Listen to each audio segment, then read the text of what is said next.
The final 2010 को dislike या like कर दें। तो फिल्म की शुरुआत होती है। हम एक लड़की को देखते हैं जो होटल पर बर्गर लेने आई थी। उस लड़की की 2 उंगलियां कटी हुई थी। उसका चेहरा भी काफी अजीब था, बिगड़ा हुआ। ऐसा लग रहा था कि जैसे उस पर किसी ने तेजाब फेंक दिया हो। जब सब उसे देख रहे थे तो उसे बहुत गुस्सा आता है। वो टेबल को दूर फेंकती है, जिसके बाद वो वहाँ से चली गई थी। अब हमें इससे कुछ वक्त पहले की कहानी दिखाई जाती है। हम एक हाई स्कूल को देखते हैं जहाँ पर क्लास में एक लड़का बैठा दूसरे लड़के को तंग कर रहा था। जब वो लड़का तंग कर रहा था, ये देखकर क्लास के टीचर उसकी सीट को बदल देते हैं। उसकी जगह पर टीचर ने किसी दूसरे लड़के को बिठा दिया था। अब जब दूसरा लड़का आकर बैठता है तो वो भी किसी से कम थोड़ी था, क्योंकि वो पहले वाले लड़के का दोस्त था। इसलिए वो भी आकर बेचारी को तंग करने लगता है। टीचर क्लास में सबको पढ़ा रहे थे पर किसी का ध्यान ही नहीं था। अब हमें 3 लड़कियां दिखाई जाती हैं, जिनमें से एक का नाम ब्रिजिट था। ब्रिजिट देखने में बहुत खूबसूरत थी, अपनी दोस्तों के साथ बहुत मजे किया करती थी। उसे अपनी खूबसूरती पर बहुत गरूर था, इसलिए ब्रिजिट स्कूल में अक्सर एमिली नाम की एक लड़की को तंग किया करती थी। वो आज भी उसे छेड़ रही थी, क्योंकि एमिली उसकी और उसकी दोस्तों की तरह खूबसूरत बिल्कुल भी नहीं थी। वो उसे अपने सामने एक आम सी लड़की समझा करती थी। अब ब्रिजिट और उसकी दोस्तों को पार्टी में जाना था। उस पार्टी में जाने के लिए वो और उसकी दोस्तें काफी एक्साइटेड थी। इन्हें किसने बुलाया था और क्यों बुलाया था, इस बात को ये भी नहीं जानती थी, पर हाँ, बस इन्हें पार्टी में जाना था। ब्रिजिट के स्कूल में अक्सर एक दूसरे को बुली करना, तंग करना, छेड़छाड़, एक दूसरे को नीचा दिखाना आम बात थी। यहाँ स्कूल में एक लड़का जिसका नाम डेन था, जो साइड पर खड़ा अपने दोस्तों के साथ कुछ प्लान कर रहा था, पर क्या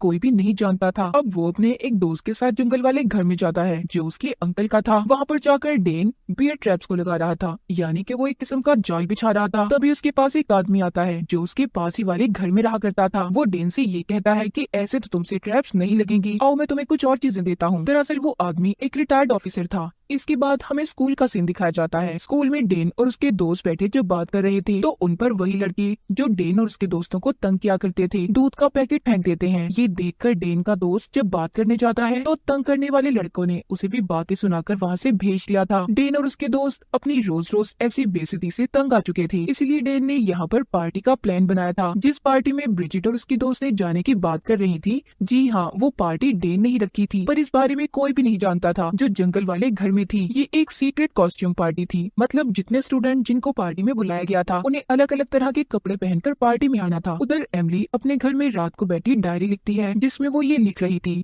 कि सब कुछ ठीक है, हालांकि उसके साथ कुछ भी ठीक नहीं था। अगले दिन डेन का दोस्त बाथरूम में कैमरे को ठीक कर रहा था, जो शायद उनके प्लान का हिस्सा था। तभी वहाँ पर वही 2 लड़के आ जाते हैं जो क्लास में अक्सर उसे तंग किया करते थे। वहाँ पर डेन भी आ गया था। जब वो लड़कों से अपने दोस्त को बचाने की कोशिश करता है तो वो उसे भी पकड़कर बहुत मारते हैं। वो उनकी काफी बेइज्जती कर रहे थे और डेन और उसके दोस्त को ये भी कहते हैं कि तुम हमारा मिलकर भी कुछ नहीं बिगाड़ सकते। जब ये लड़के दोबारा डेन के दोस्त को कैंटीन पर तंग कर रहे थे तो वहाँ पर कर्टस नाम का लड़का भी डेन के दोस्त के लिए कैंटीन में उन लड़कों से बहुत लड़ता है और उन्हें मारता भी है। कर्टस एक बहुत ही अच्छा इंसान था, उसने आज तक किसी को तंग नहीं किया था और ना ही कभी किसी के साथ कुछ बुरा। उधर डेन अपने घर में गन्स को चेक कर रहा था। वो अपने एक दोस्त के साथ अपने जंगल वाले घर में जाकर बहुत से कैमरास को लगाता है, क्योंकि जो कुछ ये पार्टी में करने वाला था, ये चाहता था कि सब कुछ रिकॉर्ड हो जाए और नेट पर भी दिखाया जा सके। अब रात को डेन और उसके बाकी के दोस्त, जिनमें एमिली भी शामिल थी, सब अपनी अपनी बेइज्जती को बैठे याद कर रहे थे कि स्कूल में सब उन्हें कितना तंग करते हैं। वो दिन आ गया था जिस दिन ब्रिजिट और उसकी दोस्तों को पार्टी में जाना था। ब्रिजिट और उसकी बाकी की दोस्तें पार्टी में जाने के लिए तैयार हो रही थी, मगर एक दोस्त जाने से मना कर देती है, क्योंकि उसकी तबीयत कुछ ठीक नहीं लग रही थी, इसलिए वो नहीं जाना चाहती थी। मगर फिर भी ब्रिजिट और उसकी दोस्तें अपनी दोस्त को पार्टी में जाने के लिए मना ही लेती हैं। डेन और उसके दोस्त भी पार्टी के लिए तैयार थे। वो सभी पार्टी शुरू होने से पहले प्रेयर दुआ कर रहे थे कि शायद गॉड उन्हें कोई इशारा दे दे कि वो जो काम करने जा रहे हैं उससे रुक जाएं,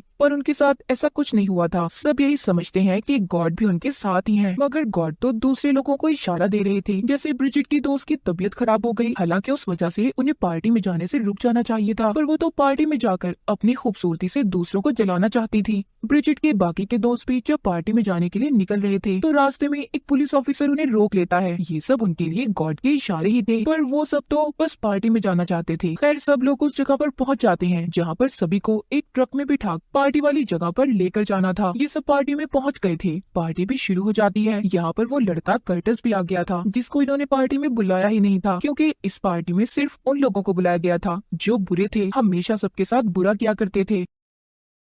डेन के एक दोस्त ने क्लाउन जोकर का ड्रेस पहना हुआ था, जिसके साथ सभी पार्टी में काफी मौज मस्ती कर रहे थे। डेन का दोस्त जब कर्टस को देखता है तो अपना प्लान रोकने का कहता है, क्योंकि वो कर्टस को नुकसान नहीं पहुंचाना चाहता था। उस वक्त कर्टस ही था जो उसके लिए स्कूल में उन लड़कों से लड़ा था जो इसे तंग किया करते थे। पर डेन कहता है नहीं, अब अपने प्लान को नहीं रोक सकते, हम इतने आगे आकर ऐसे कैसे पीछे जा सकते हैं। डेन और उसके दोस्त सबसे पहले वहाँ पर सभी के जूस में बेहोशी की दवा को मिला देते हैं, जिसके पीने के बाद सभी वहाँ पर बेहोश हो गए थे। जब उन्हें होश आता है तो खुद को जंजीरों में बंधा हुआ देखते हैं, जिसे देखकर सब हैरान और परेशान हो गए थे। डेन और उसके दोस्तों ने सभी पर गन्स की हुई थी। पहले तो यहाँ पर सभी को ये बातें मजाक लग रही थी, पर जल्द ही उन सबको ये बात समझ आ गई थी कि वो एक जाल में फंस चुके हैं। कोई भी ये बात नहीं जानता था कि जिन लोगों ने इन्हें पकड़ा हुआ है वो डेन और उसके दोस्त हैं, जो स्कूल में इनकी गलत बातों को बर्दाश्त किया करते थे। इन्होंने ही डेन और उसके दोस्तों को अपने जैसा बुरा बना दिया था। डेन के दोस्तों ने अपने मुताबिक खुद को बदला हुआ था, जैसे एक दोस्त जोकर बना हुआ था, अच्छा नहीं बल्कि बुरे वाला जोकर। एमिली जो बहुत अच्छी लड़की थी, उसे इन बुरे लोगों ने तंग कर करके अपने जैसा एक बुरा इंसान बना दिया था। उसके अंदर एहसास और जज्बात खत्म हो चुके थे, इसीलिए उसने अपने चेहरे पर ऐसा मास्क पहना हुआ था जो बिल्कुल खाली था, यानी कि उस पर किसी किस्म की कोई शक्ल नहीं बनी हुई थी। डेन जो कि एक बहुत अच्छा लड़का था, पर इन बुली तंग करने वाले लोगों की वजह से वो एक ऐसा गलत इंसान बन चुका था। ये इन सभी को ऐसी सजा देना चाहता था जो शायद बहुत बुरी थी, इतनी बुरी कि या तो ये तड़प तड़प कर मर जाएंगे, अगर इनके साथ ऐसा नहीं हुआ तो शायद अपनी जान ले लेंगे। यहाँ पर जितने भी लोगों को इन्होंने पकड़ा हुआ था उनमें से एक फिर से इन्हें चढ़ाने लगता है, शायद ये अभी भी सीरियस नहीं हुए थे। तो डेन का एक दोस्त उसके पास जाकर उसे गन से मार देता है। अब शायद वो थोड़ा सा सीरियस हो गए थे, उन्हें ये बात समझ आ गई थी कि उनके साथ कुछ गलत होने वाला है। वहाँ पर एक लड़का डेन से सवाल करता है कि हम लोग ही क्यों हमें पकड़ा हुआ है, हमने तुम्हारा बिगाड़ा ही क्या है। जिस पर डेन उसे जवाब देता है, अच्छा अब तुम्हें ये बातें याद आ रही हैं, हमने तुम लोगों का क्या बिगाड़ा था जो बिला वजह तुम हम लोगों को ऐसे स्कूल में तंग किया करते थे। जिसके बाद डेन उस लड़की को एक कमरे में बंद कर देता है और यहाँ पर से एक और को भागने का मौका देता है। डेन कहता है तुम्हारा हम शिकार करेंगे, अगर तुम पकड़े ना गए तो तुम यहाँ से भाग सकते हो, कोई तुम्हें कुछ नहीं कहेगा। वो लड़का अपने दोस्त को बाय बोलकर मदद लेने के लिए यहाँ से भाग जाता है, पर बाहर जाकर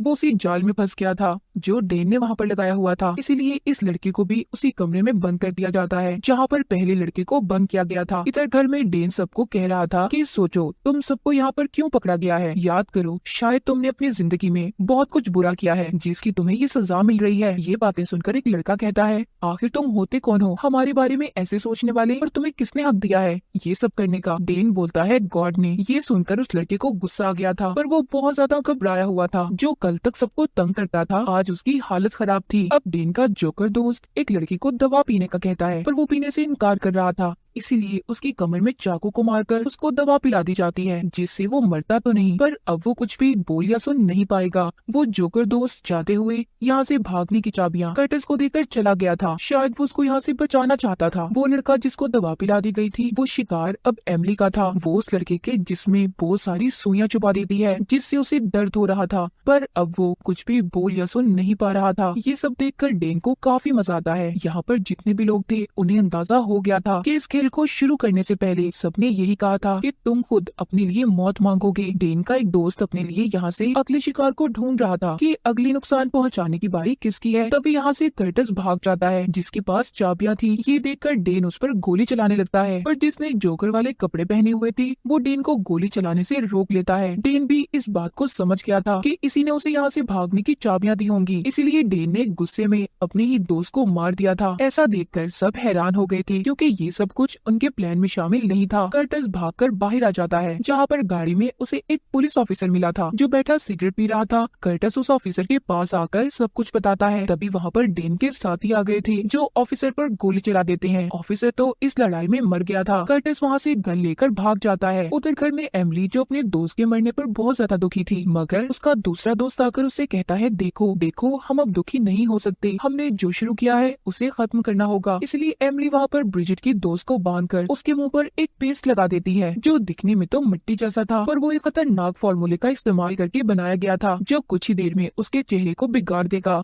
उस लड़की की खूबसूरती उसका गरूर थी, इसलिए एमिली ने उसके साथ ऐसा किया था। डेन सभी को ऑफिसर के बारे में बताता है कि उनकी मौत हो चुकी है, अब तुम्हें यहाँ पर कोई भी बचाने नहीं आएगा। तभी इधर एक लड़का बोलता है तुम बुज़दिल कायर हो जो इस मास्क के पीछे अपना चेहरा छुपाकर हम पर वार कर रहे हो। ये सुनकर डेन अपना मास्क हटा देता है। डेन को सब देखकर हैरान हो गए थे कि वो लड़का जिसको हमेशा ये तंग किया करते थे वो आज इतना बहादुर बन गया। डेन कहता है ये सब बुराई तुम्हारी ही वजह से मेरे अंदर है, तुम लोगों ने हमें ऐसा बनाया है। मैं तो ऐसे ही अपनी जिंदगी गुजार रहा था पर तुम लोगों को ये बात पसंद नहीं थी। उधर कर्टिस को दिखाया जाता है जो भागकर एक घर तक पहुंच गया था जहाँ पर वही आदमी रहा करता था जिसने ट्रैप्स जाल को लगाने में डेन की मदद की थी। वो कर्टिस पर गन कर लेता है क्योंकि ऐसी आधी रात को वो आदमी भी कर्टिस को देखकर डर गया था। कर्टिस उस आदमी को समझाने की बहुत कोशिश करता है पर वो तो कुछ समझने के लिए तैयार ही नहीं था। उल्टा वो कर्टिस को गन मारकर बेहोश कर देता है। उधर घर में वो लड़का जो पहले डेन को बातें सुना रहा था वो एमिली से अपनी जान की भीख मांगता है। उसका दोस्त ये देखकर कहता है ऐसा मत करो, वो यही चाहते हैं कि हम उनके आगे झुक जाएं। अब एमिली की आवाज को भी ब्रिजिट ने पहचान लिया था। जब सब कुछ सामने आ जाता है तो सभी अपने मास्क को उतार देते हैं। ब्रिजिट कहती है हमें नुकसान पहुंचाकर तुम्हें क्या मिलेगा। ये सुनकर एमिली कहती है वो ही जो तुम्हें मिलता था, मैं तुम्हें एक शर्त पर यहाँ से जाने दूंगी, अगर तुम अपने दोस्त की 2 उंगलियां काट दो। ब्रिजिट कहती है नहीं, मैं ऐसे किसी को नुकसान नहीं पहुंचा सकती। हालांकि ये बरसों से एमिली को नुकसान पहुंचाती आ रही थी। जो बात इसको शायद अब याद नहीं थी। जब ब्रिजिट एमिली की बात को नहीं मानती तो ये अब उसके दोस्त को मौका देती है। वो तो जैसे सब करके यहाँ से जाने के लिए तैयार था, इसीलिए वो ब्रिजिट की 2 उंगलियों को काट देता है। दूसरी बारी अब ब्रिजिट की थी, उसे भी अपने दोस्त के साथ ऐसा ही करना था। उधर कर्टिस को दिखाया जाता है जिसको बेहोश करके आदमी ने कुर्सी पर बांधा हुआ था। जब उसे होश आता है तो वो कर्टिस को अब अपनी कहानी सुना रहा था कि मैं एक आर्मी ऑफिसर था, मैंने बहुत बार मुल्क की मदद की है। अब ये सब बातें सुनकर कर्टिस कहता है आप एक बार फिर हीरो बन सकते हैं, प्लीज मुझे खोल दो और पुलिस को कॉल कर दो, मेरे दोस्तों की जान खतरे में है। ये बातें सुनकर जब वो आदमी बाहर चेक करने जाता है तो उसे जाल में फंस गया था जिस पर उसने कहा था कि ये जाल काम नहीं करेगा, वो ही जाल जो इसने डेन के साथ लगाया था। तभी वहाँ पर डेन का एक दोस्त आ जाता है जो उसे मारने वाला था पर वो आदमी उसे ही मार देता है। कर्टिस भी अब उसके घर से आजाद हो चुका था। इधर डेन के घर में ब्रिजिट जब अपने दोस्त की उंगलियां काटने लगती है तो उससे कटर को चलाया ही नहीं जाता, इसलिए एमिली ने उसके चेहरे पर भी उसी पेस्ट को लगा दिया था जो ब्रिजिट के पूरे चेहरे को बिगाड़ देता है। अब बारी थी ब्रिजिट के दोस्त की। पहले डेन उस पर अपने दिल की भड़ास निकालता है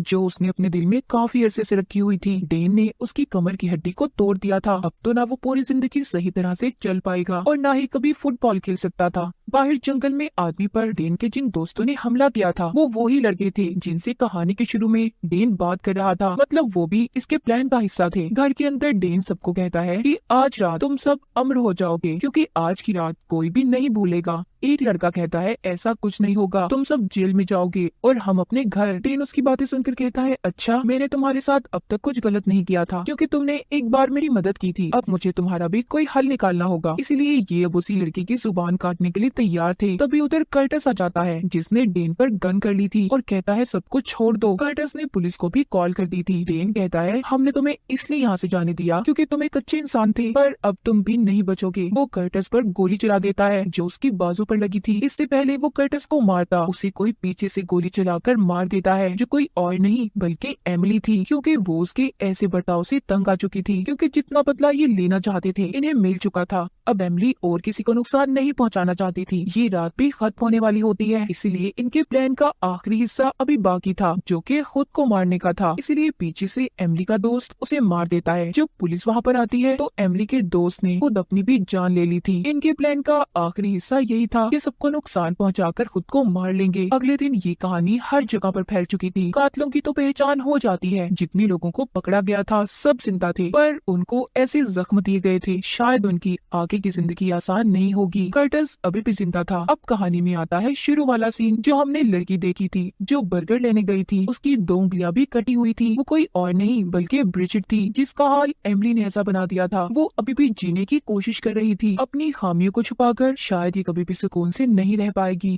क्योंकि सामने वाले लोग इसे याद करवाते रहेंगे कि इसने क्या क्या किया था और इसका ये हाल क्यों हुआ है। तो आपके अंदर अगर कोई कमी नहीं है तो इस बात पर गरूर मत करें, दूसरों को कभी नीचा मत दिखाएं। और इसी के साथ इस फिल्म की कहानी यहीं पर खत्म हो जाती है।